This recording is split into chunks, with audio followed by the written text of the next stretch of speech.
Committee on Ethics. It's the 21st of March. The chair notes that we have a quorum present. I'm going to ask if I could impose upon the Honorable Senator Hatchett if he would open us in a prayer. I want to get your mic. Thank you. Let us pray. Heavenly Father, thank you for bringing us here together. Thank you for the sunshine today. Please help us to continue to listen to you and do your will. In Jesus' name I pray. Amen.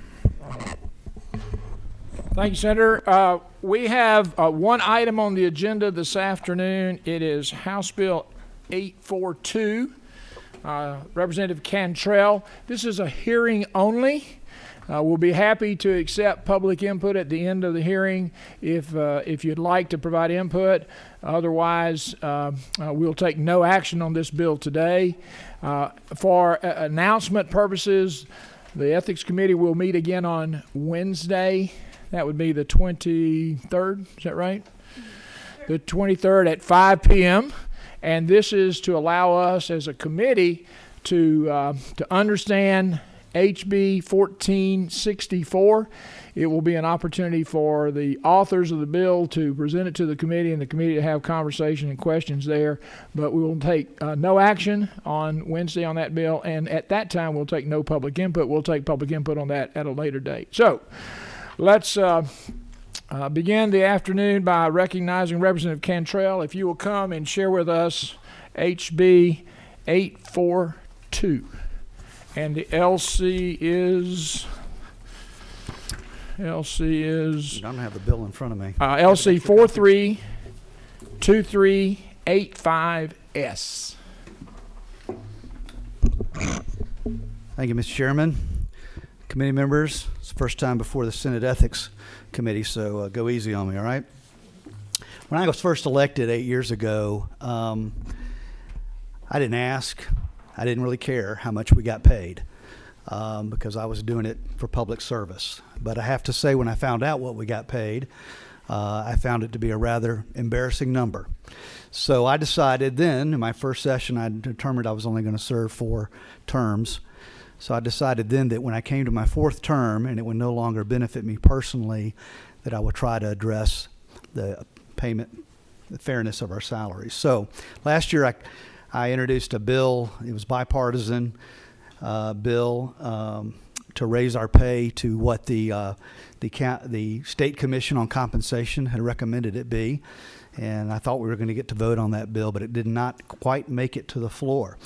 So this year I came back with an idea of a constitutional amendment, a little bit different approach. And I want to give you a little bit of background why. You probably already know this, but our base pay for state legislators is set at $16,200, and that was done back in the 90s. There was a COLA in 2008, which raised it to $17,342, where it has stood ever since then. 9 states have a plan for tying their legislator pay to state employee pay plans, and at least 5 other states have tied their legislator pay to the median household income. So what we're talking about here today is we're not blazing a new trail. It's been done in at least 5 other states to this point. When I decided to look at this issue, I asked the House Budget and Research Office to present me with some information about this. You should have this in your files. Kind of gives you a little bit of background as to where Georgia stands compared to other states. But one of the key features of this research was that the National Conference for State Legislators, they developed a way to categorize state legislatures across the country into 3 main categories, and Georgia fit into the 2nd category. And the 2nd category is where they determined that the average legislator works at least 2/3 of a full-time job. So they're saying in Georgia that the average legislator would work at least the equivalent of 2/3 of a full-time job. Also shows that in our range and the amount of responsibility we have as legislators in Georgia, the average salary across the country for a state legislature like ours is $41,110, and that information is 7 years old, so it's probably quite a bit higher. Our neighbors just to the west of us, otherwise known as Alabama, they serve a 30-day legislative term, and their salary is $51,734, roughly 3 times what we make with a 40-day legislative days in our state. So what we're doing is we're proposing a constitutional amendment similar to what Alabama did. Alabama, about a decade ago, went through a very similar process to what I'm asking us to go through. Their pay is set at 100% of the median household income, but because Georgia is so superior to our state to the west, we're setting it at 60% of the median income, because our median income is considerably higher than our neighbors just to the west of us. So it would adjust every 2 years as a new term started, and as Georgians do better, the state legislature would do better. As we enact policies that allow our citizens to make more money and the median pay in our state goes up, then the pay for state legislators would go up proportionally. The opposite is also true. If we enact bad policy and we see the median income in our state go down, then the state legislator pay would reflect that as well. This would also allow us to never have to visit this issue again. It would solve it once and for all. It doesn't affect per diems or qualifying fee in any way. None of those things are touched. It only addresses our salary. So the ballot question is pretty simple. If you look at it in the bill,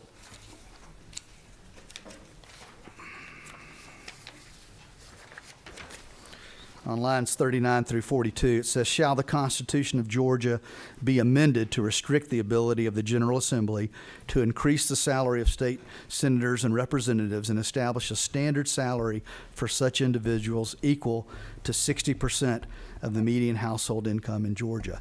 And the 60% was kind of a consensus figure since we were rated at 2/3, which would be 67%.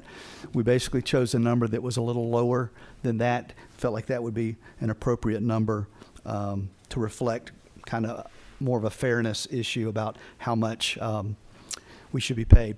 Now, let me deal with one other issue, if I might, Mr. Chair. I believe we're elected to represent our constituents, and that means sometimes we have to make really hard decisions. And I normally am not in favor of putting those decisions back on the voters. I think that's what they've elected us to do. However, this is an issue where we have an inherent conflict of interest. I mean, we're voting to raise our own pay. So basically, if we were going to be honest, when the vote came up, we would all have to recuse ourselves from the vote because of the conflict of interest that we would have, right? So in this case, I think it's appropriate to allow the voters of Georgia to decide. I don't think we're abdicating our responsibility at all. I think it's appropriate to let them have that responsibility and to make that decision for us. So that's pretty much the resolution, Mr. Chair. I'd be happy to answer any questions. Thank you. I appreciate that. For clarification, this is House Resolution 842. And it is a constitutional amendment, and if it were to go to the floor, it would have to pass by a 2/3 vote, and my understanding is it did pass by a 2/3 vote in the House. Is that correct? Correct, with many votes to spare. All right, and then I open it up for the committee. Any questions for the author? Quiet group. I think I did a really good job. You must have done an excellent job. We'll probably come back to you, Fair enough. Representative Cantrell. Thank you. I'm going to recognize now Senator Albers to speak to the bill. He's requested to address the bill and offer some insights. Thank you, Mr. Chairman, committee members. I first want to thank Representative Cantrell, who is my Cherokee delegation colleague and good friend, and we are sorely going to miss him here in the General Assembly. I applaud the work that he has done, and specifically because he is not going to be here. I am going to hopefully be here next year.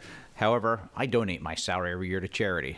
So if we were to raise it up, I'm only going to donate more money to a lot of good causes in my district. My reason for coming today is I met with a few groups of people and discussed the proposed bill. And I think there was a little bit of misunderstanding, as I think the average Georgian would not know what the median household income even is. I took a pretty good guess at it, but I think the average person wouldn't really understand that. Now, I know what all of you know. Our part-time job of 80 hours a week when we're in session and 40 to 50 when we're not in session is still considered to be a part-time job. So I had an alternative proposal to pass along to you today. I think our pay ought to be based on 25% of the governor's salary. And over time, if the governor's salary goes up or goes down, that would be in tandem. As Representative Cantrell mentioned, the average as of 7 years ago was $41,000. We're also the 8th largest state, though, which means we handle significantly more constituents than the other 42 states do. I think that is a fair and reasonable way to look at it. It is also precedence in other areas of the country for the way that people base everything from city councils and county commissions and judges, et cetera. So I think it's clean and easy. I think more importantly, it's something that the people who, when they are voting, when they look at that ballot question, might really grasp and understand. And even though I realize we're in legislative session for 1/4 of the year, we still have other duties throughout, I think it draws a easier parallel for people to truly understand. Again, I want to thank Representative Cantrell. I love the fact that he is bringing something forward to try and bring fairness and parity. This is just an alternative I'd like to share today. Thank you, Senator Albers. Questions from the committee for Senator Albers? Chair recognizes Senator Harrell. Did you mention what the governor makes? I didn't even know. Well, that's a great question. The governor makes $175,000 a year. Very similar. Do you know what the average household income is in Georgia? No. It is $61,000 and change per year. So again, I think that's the same type of an issue, although people can logically say, okay, governor makes X, you guys make 1/4 of that. I just think it's an easier way for people to process that. Could you monetize 25% of that governor's salary at this time? Sir, $175,000 would be 40. I'm going to make me pull out my calculator so I don't misquote the math, Mr. Chairman. All right. So. Thank you very much. I hear 43,750. Is that correct?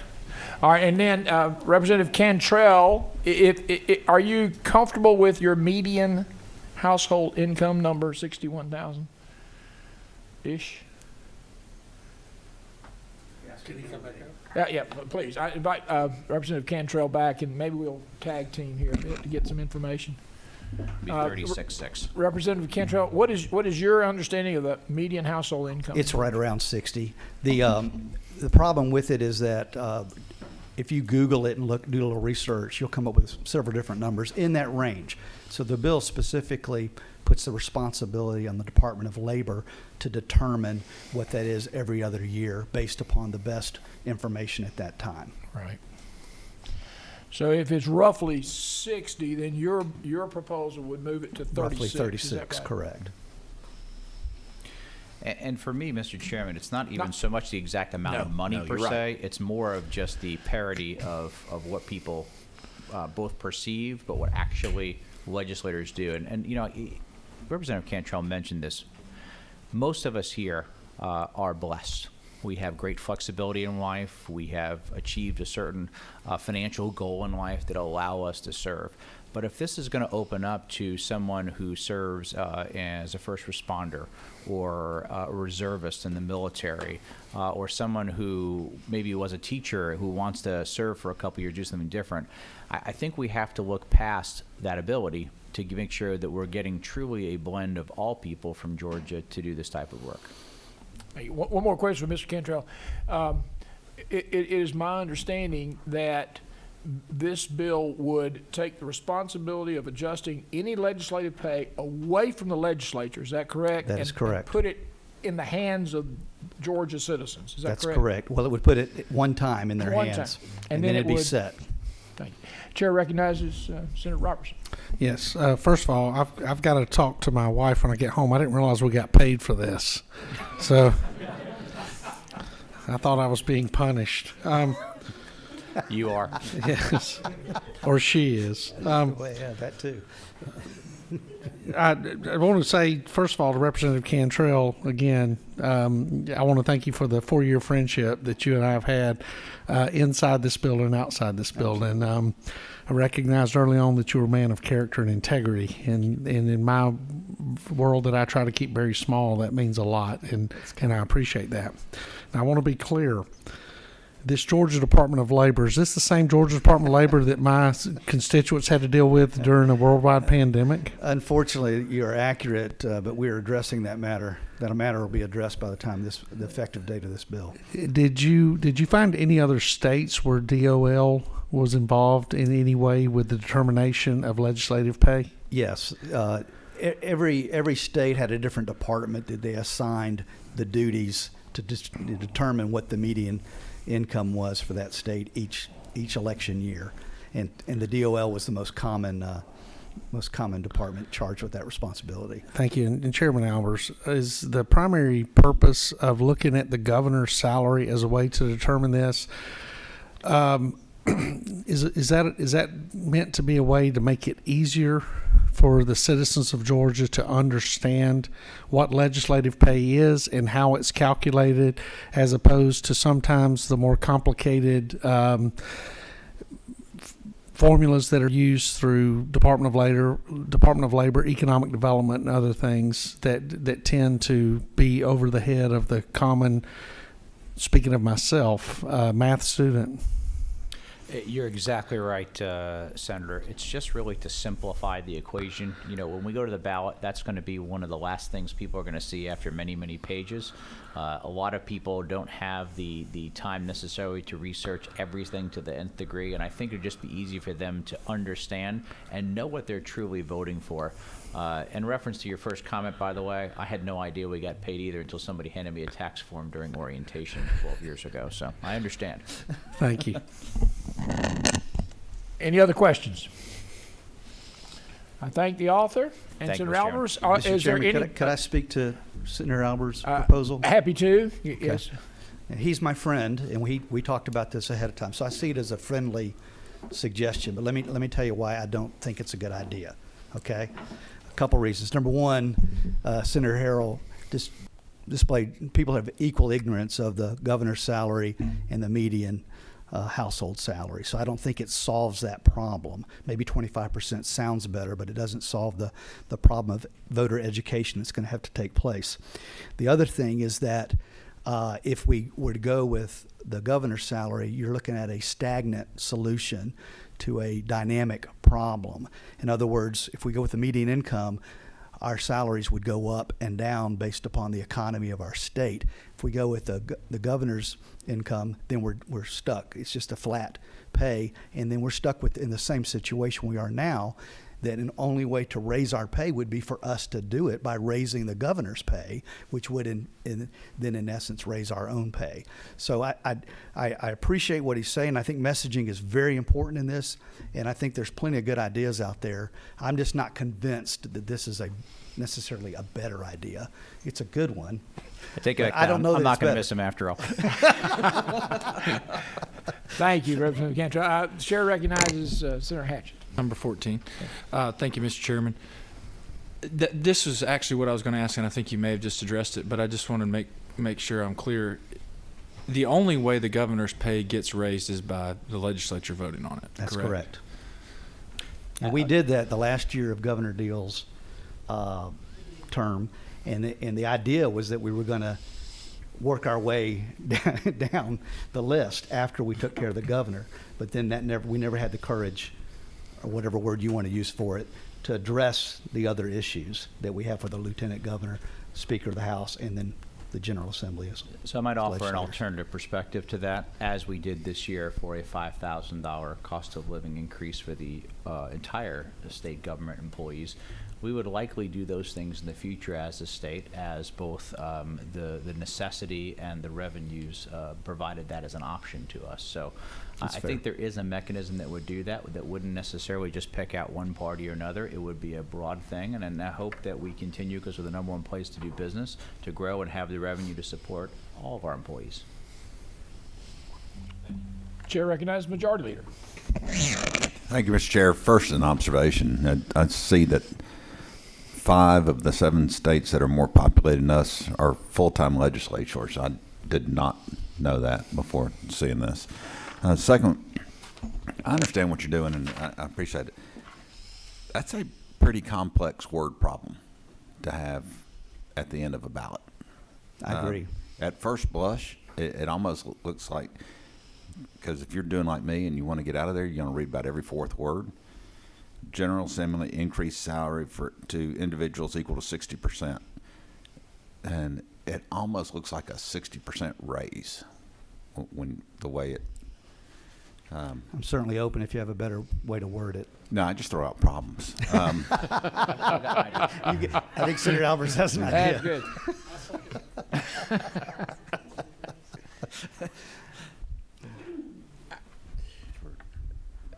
Thank you, Mr. Leary. I share that concern. As you say, communicating what the intent is critical to the ultimate goal. Thank you both for your input. Thank you, sir. Mr. Chair. Are there others in the audience that would like to speak to House Resolution 842? Seeing none. Well, I'm sorry. Is there a sign-up sheet? You're welcome. I'm sorry. You're welcome. Come on. It's up here. Does it matter which one? Okay. That's good. I'll go ahead and sign it. That's all right. I am Jody Diodotti. I live in DeKalb County, and I just have a quick question. If we are going to put this on the ballot, and we're going to entrust our voters. Hold on just a sec, please. Sorry. Okay. Okay. Oh, okay. If we are going to entrust our voters to make this decision, could we also add as a caveat that we put term limits so that we can encourage the voters to see not only are we going to do a better job, but you can entrust us as well? I think that's a big question that we need to be putting on the ballot in tandem with this. Thank you. Thank you for your input. Senator recognizes Senator Robertson. Yeah, Mr. Chairman, I do believe there's a piece of legislation making its way through now that we looked at in government oversight that addresses term limits, so that we may be able to accomplish both of those things as we move through this session. Thank you for that information. Are there others who wish to speak to the resolution? We will be, again, taking no action on this resolution today. And I remind our audience that we will have an Ethics Committee meeting on Wednesday, the 23rd at 5 p.m. for a presentation of House Bill 1464. No further business. Committee is up. There's no public input next Wednesday. It'll be coming at the following week. It'll come at a later time. But next week, this week on Wednesday, we will allow the authors to present the bill, allow the committee to understand it better, ask questions, but we provide ample time for public input on HB 1464. One other really quick question. Is there any way we could go to a caucus meeting? That's not my responsibility, but I would suggest you direct that to the majority leader, and I would say no. No. Please? Thank you for the question. Not even with pretty please. I think this meeting has lost its control. The committee meeting is adjourned. Okay.